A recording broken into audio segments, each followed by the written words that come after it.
संघर्ष की कहानी। भारत के एक छोटे से गांव में, जहां न हरियाली की कमी थी और न ही लोगों के दिलों में अपनापन, वही एक युवा लड़का अमन अपने बड़े सपने लेकर बड़ा हो रहा था। अमन का परिवार गरीब था। उसके पिता किसान थे जिनकी आमदनी मुश्किल से घर चलाने लायक थी। लेकिन अमन के पास एक चीज थी और वो था उसका सपना, एक बड़ा आदमी बनने का, अपनी स्थिति बदलने का और अपने परिवार को गरीबी से बाहर निकालने का। बचपन का संघर्ष। अमन को बचपन से ही पढ़ाई का बहुत शौक था, लेकिन गांव में स्कूल की स्थिति बहुत खराब थी। कई बार तो स्कूल के पास शिक्षक भी नहीं होते थे। अमन ने खुद से पढ़ाई शुरू की। उसके पास न 6 किताबें थी, न ही पढ़ाई के लिए शांत जगह, लेकिन वह रोज अपने खेत में काम करने के बाद रात को चांदनी के नीचे बैठकर पढ़ाई करता था। जब बारिश होती तो वह अपनी टूटी हुई झोपड़ी के एक कोने में किताब लेकर बैठता। पहला कदम सफलता की ओर। एक दिन अमन ने अपने गांव के एक मेले में अखबार देखा। उसमें एक प्रतियोगिता की जानकारी दी गई थी, जिसमें विजेता को शहर के सबसे बड़े स्कूल में फ्री एडमिशन और स्कॉलरशिप मिलती। लेकिन प्रतियोगिता के लिए शहर जाना था और अमन के पास न तो पैसे थे, न ही साधन। अमन ने हार नहीं मानी।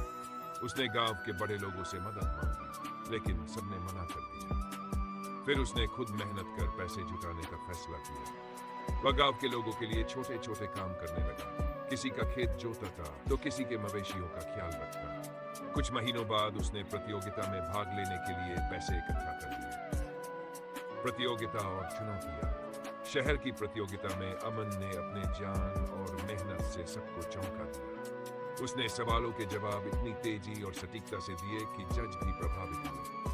लेकिन जब परिणाम घोषित हुआ तो उसे पता चला कि उसकी लिखित परीक्षा की कुछ कॉपियां गुम हो गई हैं। अमन को संदेह हुआ कि किसी ने उसके खिलाफ साजिश रची है। अमन ने हार नहीं मानी। उसने प्रतियोगिता के आयोजकों से अपील की और अपनी स्थिति के बारे में बताया। उसकी सच्चाई और ईमानदारी देखकर आयोजकों ने उसे दोबारा परीक्षा देने का मौका दिया। इस बार भी उसने साबित कर दिया कि वह सबसे योग्य था। बड़ा शहर। अमन को शहर के सबसे बड़े स्कूल में एडमिशन मिला। लेकिन यहाँ संघर्ष खत्म नहीं हुआ।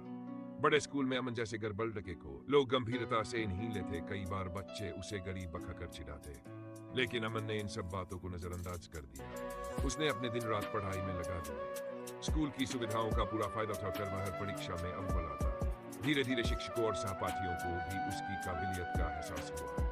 कॉलेज और करियर स्कूल खत्म करने के बाद अमन ने एक प्रतिष्ठित इंजीनियरिंग कॉलेज में एडमिशन लिया। यहाँ भी उसने स्कॉलरशिप के लिए परीक्षा दी और अपनी मेहनत से चयनित हुआ। कॉलेज में अमन ने अपने कौशल और नेतृत्व क्षमता से सभी को प्रभावित किया। वहां पढ़ाई के साथ साथ सामाजिक कार्यों में भी हिस्सा लेने लगा। कॉलेज से पास होने के बाद उसे एक बड़ी कंपनी में नौकरी मिली। उसने अपनी पहली तनख्वाह अपने माता पिता को दी और उनका कर्ज उतारा। सफलता की कहानी। कुछ वर्षों की कड़ी मेहनत के बाद हमने अपनी कंपनी शुरू की। वह अब अपने गांव और समाज के लिए भी काम करने लगा। उसने गांव में एक स्कूल और अस्पताल बनवाया। आज अमन की कहानी हर जगह प्रेरणा बन गई। वह हर किसी से कहता है, सपने देखो, लेकिन उनसे भी बड़ा संघर्ष करो। जब तक मेहनत करोगे कोई भी तुम्हें रोक नहीं सकता। आपसे अनुरोध, अगर आपको यह कहानी प्रेरणादायक लगी हो तो लाइक, सब्सक्राइब और शेयर करना ना भूलें। आपकी छोटी सी मदद किसी और के जीवन में बड़ा बदलाव ला सकती है।